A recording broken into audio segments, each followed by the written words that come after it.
Hello students, इस video lecture में हम जो टॉपिक पढ़ेंगे उसका नाम है अंतरिक्ष में बिंदु यानी द पॉइंट इन स्पेस।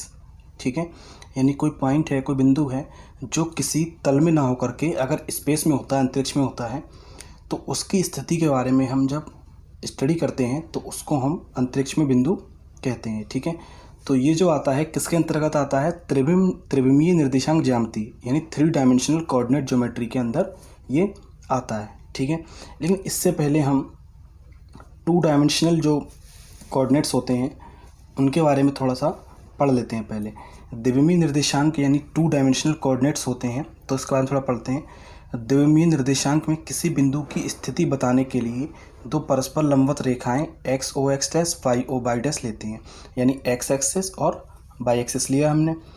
इन्हें निर्देशांक अक्ष कहा जाता है, इन अक्षों को। क्लियर? बिंदु की स्थिति को x तथा y से प्रदर्शित किया जाता है। ठीक है, जो कि क्रमशः बिंदु की y o y डैश तथा x o x डैश से दूरियां होती हैं। ठीक है, मान लीजिए हमने ये हमारा एक्स वाई प्लेन है, एक्स वाई तल है, यहाँ पर हमने कोई ये पॉइंट ले लिया बिंदु P। ठीक है, हमने बिंदु P ले लिया, तो यहाँ से जो बिंदु है ये P, इसकी वाई ओ वाई डैश से जो दूरी होती है, ठीक है, और जो एक्स ओ एक्स डैश से जो दूरी होती है वो क्या होती हैं? एक्स और वाई होती हैं। ठीक है, तो हम एक्स पर कितना चल रहे हैं? एक्स एक्सिस पर एक्स दूरी और वाई एक्सिस पर स्मॉल वाई दूरी। ठीक है, तो इस बिंदु की जो स्थिति है वो है पी एक्स कॉमा वाई। ये एक्स वाई प्लेन में है इसकी जो स्थिति। अब आगे पढ़ेंगे। माना बिंदु पी एक्स कॉमा वाई है, तो एक्स बिंदु पी की वाई ओ वाई डैश से। ठीक है, अभी हमने बताया एक्स जो है वो बिंदु पी की वाई ओ वाई डैश से दूरी है, तथा वाई बिंदु पी की एक्स ओ एक्स डैश के लंबवत दूरी है। ठीक है, जो वाई है वो एक्स ओ एक्स डैश से लंबवत दूरी है। क्लियर? तो ये हमारा 2D में होता है, 2 डायमेंशनल कोऑर्डिनेट में। अब हम पढ़ेंगे 3 डायमेंशनल कोऑर्डिनेट के बारे में। अब हम पढ़ेंगे त्रिविमीय निर्देशांक यानी कि 3 डायमेंशनल कोऑर्डिनेट्स। क्लियर? तो यहाँ हम देखते हैं हमने एक्स एक्स लिए, वाई एक्स लिए और एक तीसरी एक्स लिए जेड एक्सिस। ठीक है, तो यहाँ पर कोई बिंदु है हमारा ये P। ठीक है, तो ये एक्स वाई प्लेन में नहीं है, किसी प्लेन में ये नहीं है, ये स्पेस में है। इसको पेपर पे दिखाना थोड़ा सा कठिन होता है। ठीक है, इसे हम इस शेप को हम किसी कमरे की आकृति को लेकर भी समझ सकते हैं। ठीक है, यहाँ पर कोई बिंदु हमारा P है, ठीक है, और ये इसका कोऑर्डिनेट्स है। यदि बिंदु किसी तल में न होकर के अंतरिक्ष में यानी स्पेस में स्थित होता है, तो इसकी स्थिति बताने के लिए 3 परस्पर लंबवत रेखाएं OX, OY, OZ लेते हैं। ठीक है, जो हमने ली हैं OX और ये OY और ये OZ लेते हैं। इन्हें क्रमशः एक्स अक्ष, वाई अक्ष और जेड अक्ष कहते हैं। ठीक है, तो अब तक हम 2 डायमेंशनल कोऑर्डिनेट्स के बारे में पढ़ते थे, अब हम 3 डायमेंशनल कोऑर्डिनेट्स के बारे में पढ़ेंगे। ठीक है, तो कुछ इम्पोर्टेंट फार्मूला हैं, देख लेते हैं। पहला फार्मूला क्या है? किन्हीं 2 बिंदुओं के बीच की दूरी ज्ञात करना। ठीक है, कोई 2 बिंदु हैं ए और बी, तो इन दोनों के बीच का जो डिस्टेंस होगा वो हम कैसे निकालते हैं?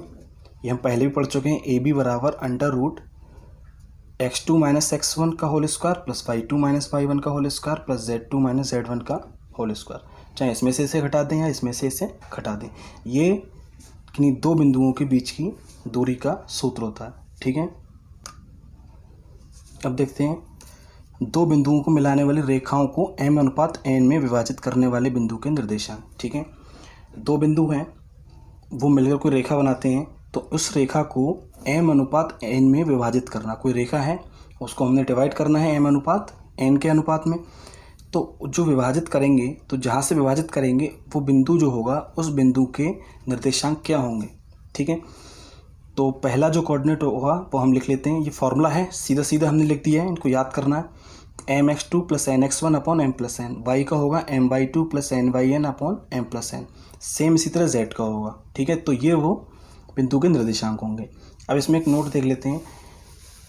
यदि बिंदु R रेखा ए बी को बाह्यता m अनुपात n में विभाजित करता है। अगर वो बिंदु R है, वो रेखा ए बी को बाह्यता अगर विभाजित करता है m अनुपात n में, तो हम क्या करते हैं, जो n की वैल्यू है वो माइनस में हो जाती है, n बराबर -n हो जाती है।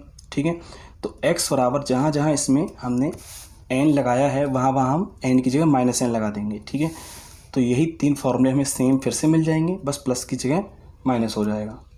ठीक है, अगला देखते हैं। कह रहा है 2 दिए गए बिंदुओं को जोड़ने वाली रेखा ए बी के मध्य बिंदु के निर्देशांक। ये बहुत ईजी है। कोई 2 बिंदु हैं, इन्हें जोड़ के रेखा बन रही है ए बी, तो इसके जो मध्य बिंदु होगा उसके निर्देशांक क्या होंगे। तो मध्य बिंदु के निर्देशांक जो होंगे, मिड पॉइंट x बराबर x1 प्लस x2/2, y बराबर y1 प्लस y2/2, z बराबर z1 प्लस z2/2। ठीक है, अब देखते हैं त्रिभुज का केंद्रक ज्ञात करना, यानी सेंट्रॉइड ऑफ ए ट्राइंगल। ठीक है, कोई ट्राइंगल है ए बी सी त्रिभुज, इसके शीर्ष के निर्देशांक क्या हैं, x1 y1 z1, x2 y2 z2 और x3 y3 z3। तो इसका जो सेंट्रॉइड होगा बीच में, यानी इसे हमने g मान लिया, तो वो उसके निर्देशांक क्या होंगे। तो इसको हमने फॉर्मूला डायरेक्ट लिख दिया है। त्रिभुज ए बी सी का जो केंद्रक होगा यानी सेंट्रॉइड जो होगा उसके निर्देशांक होंगे, तीनों को हमें ऐड करके 3 से डिवाइड करना है, x1 plus x2 plus x3/3, y1 plus y2 plus y3/3। इसी तरह ये हो जाएगा। तो ये किसी त्रिभुज का केंद्रक निकालने का सूत्र है। ठीक है, अब देखते हैं अगला इंपॉर्टेंट टॉपिक है दिक् कोण तथा दिक् कोज्या, यानी direction angles and direction cosines, या शॉर्ट में हम इसे DCS भी बोल देते हैं। ठीक है, तो हम पहले पढ़ते हैं। यदि कोई सरल रेखा AB OX OY OZ की धनात्मक दिशाओं से क्रमशः अल्फा बीटा गामा कोण बनाती है। ठीक है, कोई रेखा है AB, हमने ये ले लिया x एक्सिस, y एक्सिस और ये z एक्सिस, तो इसके समांतर हम एक रेखा और खींच लेते हैं, इससे OP। ठीक है, इसी के समांतर है सेम। तो हम कह रहे हैं कि OZ की धनात्मक दिशाओं के साथ क्रमशः अल्फा बीटा गामा कोण बनाती है। तो हम इसकी स्थिति के लिए इसको ले सकते हैं OP को। तो ये जो है, जो ये एंगल बनाती है x एक्सिस के साथ, ये क्या है, अल्फा। क्लियर, इस रेखा के लिए।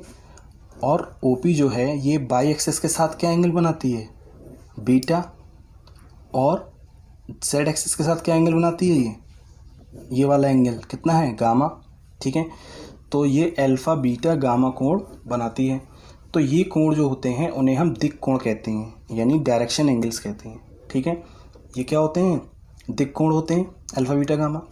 अब इन कोणों की जो कोज्याएँ होती हैं, अगर हम इनकी कोज्या ले लें, यानी कॉस ले लें इनके साथ में, cos alpha, cos beta, cos gamma, तो ये इनकी दिक् कोज्याएँ कहलाती हैं, डायरेक्शन कोसाइंस। ठीक है, और इन दिक् कोज्याओं को हम स्मॉल m और स्मॉल n से डिनोट करते हैं। तो L बराबर कॉस अल्फा, M बराबर कॉस बीटा, N बराबर कॉस गामा। काफ़ी इंपॉर्टेंट फॉर्मूला है। अब इसमें एक पॉइंट और देख लेते हैं, नोट। अक्षों की दिक् कोज्याएँ, x अक्ष की दिक् कोज्याएँ होती हैं 1 y पर 0 z पर 0। इसी तरह y अक्ष की दिक् कोज्याएँ होंगी 0, 1, 0, और z अक्ष की दिक् कोज्याएँ क्या होंगी 0, 0, 1। ठीक है, अगला देखते हैं। अब देखते हैं दिक् कोज्याओं में संबंध, यानी रिलेशन बिटवीन डायरेक्शन कोसाइंस। काफ़ी इंपॉर्टेंट रिलेशन है। L² plus M² plus N² equal 1। तीनों दिक् कोज्याओं को अगर हम स्क्वायर करके ऐड कर दें तो ये 1 के बराबर होता है। ठीक है, अब अगला टॉपिक है दिक् अनुपात, यानी डायरेक्शन रेशोज। तो इसे हम कैसे निकालते हैं, ये देखिए। यदि L M N किसी सरल रेखा की दिक् कोज्याएँ हों, ठीक है, और कोई 3 संख्याएं A B C जो इसके समानुपाती हों, तो उस सरल रेखा के दिक् अनुपात कहलाते हैं। ठीक है, और इन्हें DRS से प्रदर्शित भी किया जाता है। और क्या होते हैं ये, L/A, M/B और N/C। तो ये इसका छोटा सा डेफिनेशन है। अब इम्पोर्टेंट रिलेशन है कुछ, देखते हैं। दिक् अनुपात अगर हमें निकालना हो तो कैसे निकालेंगे। कोई 2 बिंदु दिए गए हैं A और B। क्लियर, A के निर्देशांक हैं x1 y1 z1, B के हैं x2 y2 z2। तो इनको जो मिलाने वाली रेखा है, इसके दिक् अनुपात हम कैसे निकालेंगे। ठीक है, तो ये दिक् अनुपात जो होते हैं दूसरे कोऑर्डिनेट में से फर्स्ट वाले को हम घटा देते हैं, x2 minus x1, y2 minus y1 और z2 माइनस z1। और इन दिक् अनुपात को हम a b c से डिनोट करते हैं। तो पहला क्या हो जाएगा दिक् अनुपात, x2 माइनस x1, दूसरा y2 माइनस y1 और z2 माइनस z1, और इन्हें हम a b c लिखते हैं। क्लियर। अगला देखते हैं। अब हम देखते हैं दिक् कोज्याओं तथा दिक् अनुपातों में संबंध। ठीक है, तो इसका जो फॉर्मूला होता है वो ये होता है L बराबर a upon under root A square plus B square plus C square. Same इसी तरह m क्या होता है, b upon A square plus B square C square under root में, ऐसे ही n होता है। तो यहाँ पर जो a b c है ये हमारे दिक् अनुपात है। L m n क्या चीज़ है, दिक् कोज्याएं, और a b c क्या है, दिक् अनुपात। तो ये इन तीनों में संबंध होता है, रिलेशन होता है, दिक् अनुपात में और दिक् कोज्याओं में। ठीक है, अब इसे थोड़ा सा और सॉल्व कर सकते हैं। अगर हम a की वैल्यू ये लगा दें x2 माइनस x1 यहाँ, ठीक है, और b की value y2 minus y1, c की वैल्यू z2 माइनस z1, तो ये हो जाएगा x2 माइनस x1। और ये जो डिस्टेंस है ये क्या होगी, दो बिंदु हमने लिए थे पीछे a और b, तो उनके बीच का डिस्टेंस ये होगा ab। ठीक है, तो हो जाएगा x2 minus x1 upon ab। Same इसी तरह हम m के लिए निकाल सकते हैं y2 minus y1 upon ab, z2 minus z1 upon ab। ठीक है, तो ये L M N को हम ऐसे भी लिख सकते हैं। ये दिक् कोज्याएं हैं और ये दिक् अनुपात है, जहाँ ए बी बराबर क्या है, x2 माइनस x1 का whole square plus y2 minus y1 का whole square plus z2 minus z1 का होल स्क्वायर। ठीक है, ये दो बिंदु लिए थे हमने a और b, तो ये दोनों के बीच की दूरी है। क्लियर। अगला देखते हैं, काफ़ी इंपॉर्टेंट रिलेशन है। रेखाओं के बीच का कोण निकालना। ठीक है, कोई दो रेखाएं दी हुई हैं तो उनके बीच का जो एंगल होगा वो हम कैसे निकालेंगे। यदि दो रेखाओं के बीच का कोण थीटा हो और उनकी दिक् कोज्याएं L1 M1 N1 और L2 M2 N2 हो। ठीक है, दो रेखाएं हैं, पहली रेखा की दिक् कोज्याएं ये हैं और दूसरी रेखा की दिक् कोज्याएं ये हैं, तो हम उनके बीच का जो कोण है वो इस फॉर्मूले से निकाल सकते हैं। cos थीटा बराबर L1 L2 plus M1 M2 plus N1 N2। Important relation है। अब इसमें दो नोट हैं कि जो दोनों वो रेखाएं होंगी वो परस्पर समानांतर यानी पैरेलल हो सकती हैं। पैरेलल कब होंगी, जब L1 upon L2 equal M1 upon N2 equal N1 upon N2 होगा। ये तीनों जो रेशो है ये इन तीनों का वो बराबर होगा, तो दोनों रेखाएं समांतर होंगी। ठीक है, अब रेखाएं लंब कब होंगी, L1 L2 plus M1 M2 plus N1 M2, यानी जो दोनों रेखाएं हैं वो आपस में परपेंडिकुलर कब होंगी, जब ये वाला रिलेशन होगा 0 के इक्वल। क्लियर। ठीक है, अब देखते हैं अगला। यदि रेखाओं के दिक् अनुपात क्रमशः ABC तथा A1 B1 C1 तथा A2 B2 C2 हो। दो रेखाएं हैं, अगर उन दोनों के दिक् अनुपात A1 B1 C1 और A2 B2 C2 हो तो रेखाओं के बीच का कोण क्या होगा। cos थीटा बराबर A1 A2 plus B1 B2 plus C1 C2 upon under root A1 square plus B1 square plus C1 square under root A2 square plus B2 square plus C2 square. ठीक है, तो इसे हम लगा सकते हैं। वो कब था रिलेशन, जब हमें दिक् कोज्याएं दी हुई हैं, और ये रिलेशन कब है, जब हमें दिक् अनुपात दिए गए हैं। ठीक है, इसे हम सॉल्व भी कर सकते हैं।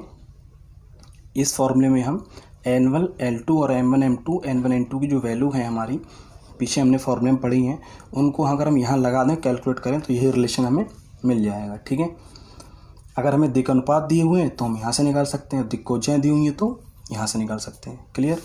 अब इसमें भी दो कंडीशन है कि रेखाएं जो होंगी वो पैरेलल होंगी। कब होंगी पैरेलल, जब ये रिलेशन फॉलो करेगा A1 upon A2 B1 upon B2 C1 upon C2, तीनों इक्वल होंगे। ठीक है, और रेखाएं लंब कब होंगी, परपेंडिकुलर कब होंगी, जब A1 A2 plus B1 B2 plus C1 C2 0 के बराबर होगा। क्लियर। तो ये काफ़ी इंपॉर्टेंट रिलेशन है, इन्हें हम सवालों को हल करेंगे तो इनका काफ़ी यूज़ करेंगे। ठीक है, तो इस वीडियो में हमने इस चैप्टर के जो इम्पोर्टेंट रिलेशन है, फॉर्मूले हैं, उनको हमने डिस्कस किया। नेक्स्ट वीडियो में हम इस पर बेस्ड कुछ इम्पोर्टेंट क्वेश्चंस को भी सॉल्व करेंगे। क्लियर।